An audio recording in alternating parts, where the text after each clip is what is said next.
ہو جائے. ایک واقعہ کر کے میں اپنی بات کو ختم کر دوں گا کہ دیکھیں حضرت امام حسن، امام حسین اور آپ کے بہنوئی حضرت عبداللہ تینوں جا رہے تھے حج کے لیے. کہاں جا رہے تھے؟ حج کے لیے جا رہے تھے. تو ان کا جو سامان لگا ہوا اونٹ تھا نا، کہ جہاں ان کا سامان، وہ اونٹ گم ہو گیا اور راستے میں تھے. تو انہیں بھوک لگی. بھوک جیسی زیادہ سخت ہو گئی ان کے، اور زیادہ بھوک لگی ان کو، تو رزق کی تلاش میں کہ کہیں کوئی مل جائے، تو ان کو ایک خیمہ ملا. تو حضرت امام حسن، امام حسین اور آپ کے بہنوئی تینوں اس خیمہ کے پاس گئے. خیمہ کے پاس گئے نا تو دیکھا کہ وہاں پر ایک بوڑھی اماں تھی اور اس کے خیمے کے پاس، اس کے مکان کے پاس ایک بکری بندھی ہوئی تھی. ان کے جو شوہر تھے، ان کے جو گھر والے، وہ باہر گئے ہوئے تھے. تو حضرت امام حسن، امام حسین اور آپ کے بہنوں حضرت عبداللہ نے اس بڑی اماں سے کہا کہ ہم حج کے لیے جا رہے ہیں، مسافر ہیں، ہمارا جو سامان لدا ہوا اونٹ تھا نا جس میں کھانا وغیرہ کا سامان تھا وہ آگے نکل چکا ہے، تو ہمیں بھوک لگی ہے، بڑی مہربانی ہوگی کہ آپ ہمیں تھوڑا کھانے کا انتظام کر دیں.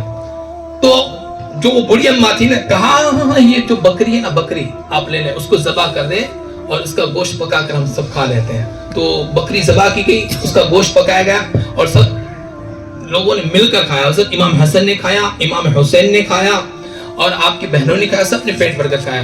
پھر بڑی اماں کو کہا کہ بڑی اماں جب بھی آپ کو مدینہ آنا ہے تو آؤ، تو ہماری ضرور ملاقات کرنا.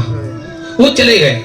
اب یہ جو بڑی اماں تھے نا، ان کے گھر میں جو روزی کا جو سامان تھا نا، وہ ایک بکری تھی جس کے دودھ سے ان کا گھر چلتا تھا. اب وہ بڑی اماں نے وہ ذبح کر دیا تھا ان تینوں شہزادوں کے لیے. اب ان کا شور آیا، کہا کہ کیا بات ہے کہ آپ کی جو بکری میں نہیں دیکھ رہا ہوں. کہا کہ 3 شہزادہ ہیں، میں نے ان کی بکری ذبح کی، ان کو بھوک لگی تھی، ان کو گوشت کھلانا تھا، اس نے میں نے ذبح کر دی. کہا کہ تمہیں پتہ نہیں چلا. ان کو ڈانٹنے لگا. بڑی اماں کی الفاظ ہیں میرے دوستو، بڑی اماں کی جملے ہیں. بڑی اماں نے کہا کہ آپ جتنا کہا، ڈاٹا سننے کے کہا، سن لیا. سننے کے بعد کہا کہ میرے سرتاج، ان کے چہرے ہی ایسے نورانی تھے کہ میں منع ہی نہیں کر پائی. ان کے چہرے ہی ایسے تھے کہ میں منع ہی نہیں کر پائی. تیری نسل پاک میں ہے، بچہ نور کا، تو عین نور، تیرا سب گھرانہ نور کا. اے میرے سرتاج، یہ تو ایک بکری ہے، اگر میری 100 بکریاں بھی ہوتی تو میں قربان کر دیتی، مگر منع نہ کرتی. کیسے نورانی چہرے تھے، کیسے نورانی چہرے تھے. اب بات ختم ہو گئی. اب ایک عرصہ گزر گیا. اب ان کی حالت ایسی خراب ہو گئی، ان کی حالت یعنی یہ مالی حالت ان کی اتنی خراب ہو گئی کہ یہ لوگ مانگنے کے لیے مدینہ پہنچے. یہ دونوں میاں بیوی مانگنے کے لیے مدینہ پہنچے. اب وہ مانگتے مانگتے مدینہ کی گلی میں آگے بڑھے تو حضرت امام حسن کا گھر دیکھا. تو حضرت امام حسن اپنے گھر کے باہر تھے اور دیکھا، بڑی اماں آپ ادھر کہاں سے؟ کہا کہ مدینہ میں تھوڑا ہماری مالی آسپت ایسا ہو گیا تو ہم ادھر آئے ہیں مانگنے کے لیے. اچھا آپ ادھر آئیے ہمارے گھر پر آئے.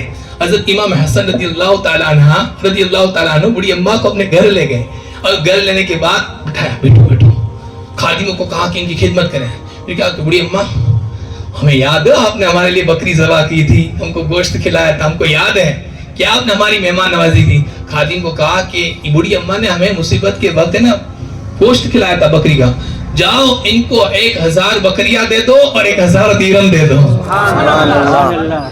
اب 1000 بکریاں، 1000 درہم، ایک بکری جس نے دی 1000 بکریاں ملی. حضرت امام حسن نے کہا کہ بڑی اماں دیکھو، ہمارا بھائی امام حسین ہے نا، وہ پاس میں ہی رہتا ہے، اور ہمارے حال کیا ہوتا ہے کہ کوئی بھی جاتا ہے اس کو روکتا ہے، بھائی نہیں ادھر نہیں دینا. ہم روکتے ہیں، ہمارے بڑے بتاتے تھے، ہم تو روکتے ہیں. تو امام حسین بھائی رہتے ہیں، ادھر جاؤ. تو بڑی اماں تو خوش ہو گئی. وہ امام حسین کے گھر پر، السلام علیکم. وعلیکم السلام. اچھا بڑی اماں آپ ادھر کیسے ہیں؟ کہا کہ بھائی یہ تھا مانگنے گیا، امام حسن کے پاس گئی. الحمدللہ امام حسن نے تو 1000 اونٹ، 1000 بکریاں دی، 1000 درہم دیے. کہا کہ حسین پاس میں رہتے ہیں. امام حسین مسکرائے کہ بھائی نے میرے پاس بھیجا ہے. تو امام حسین رضی اللہ تعالیٰ عنہ نے کہا اپنے خادم سے کہ بھائی ان کو 1000 بکریاں اور دے دو اور 1000 درہم دے دو. اب ٹوٹل کتنی بکریاں ان کے پاس؟ ایک بکری ذبح کی، 2000 بکریاں ہو گئی، 2000 درہم ہو گئے. پر امام حسین نے کہا کہ میری بہن ہے نا زینب، بڑی بزنس مین، ان کے شوہر ہے نا بڑے تاجر ہیں، بڑے پیسے والے، ان کے پاس بھی جانا، ہم 2 نہیں تھے، ہم 3 تھے. تو ان کی بہنوئی کے پاس پہنچے. اب بہنوئی کے پاس پہنچے نا، بہنوئی نے وہی بات چیت کہا، بڑی اماں اپنے خادم کو کہا کہ ان کو 2000 بکریاں دی جائے اور 2000 درہم دے دیے جائیں. وہ خاتون جس کے پاس کچھ نہیں تھا، جب مدینہ سے جا رہی تھی نا تو اس کے پاس 4000 درہم ہو گئے اور 4000 بکریاں ہو گئی. وہ اپنی زبان حال سے یوں کہہ رہے تھی، رہ کے فاقوں میں فقیروں کو کھلانے والے ایسے ہوتے ہیں محمد کے گھرانے والے.